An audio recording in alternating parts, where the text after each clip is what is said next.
Hey there, crypto enthusiasts. Welcome back to another exciting tutorial.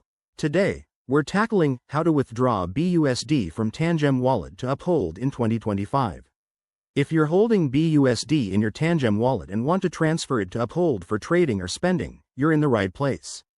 This process is straightforward, but always double-check for any updates in crypto regulations by 2025.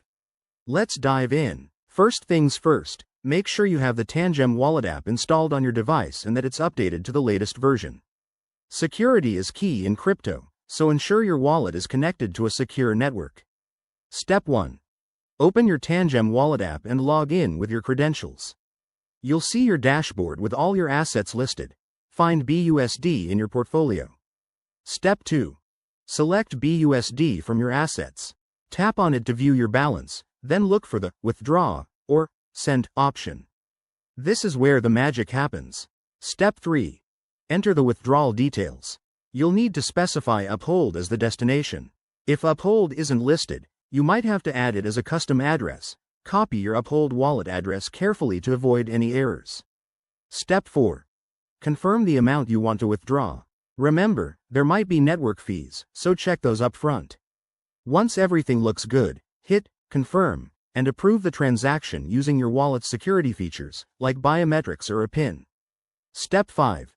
Wait for the transaction to process. This could take a few minutes to an hour, depending on network congestion. Head over to your Uphold account and keep an eye on the Deposits section to confirm when BUSD arrives. A quick tip. Always verify the Blockchain Explorer for your transaction status to ensure everything's smooth. If you run into issues, like failed transfers, contact Tangem or Uphold support immediately. And there you have it. That's how you withdraw BUSD from Tangem wallet to Uphold in 2025.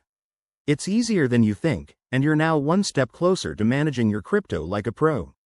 If this helped, hit that like button, subscribe for more guides, and drop a comment below if you have questions. Stay safe out there, and thanks for watching.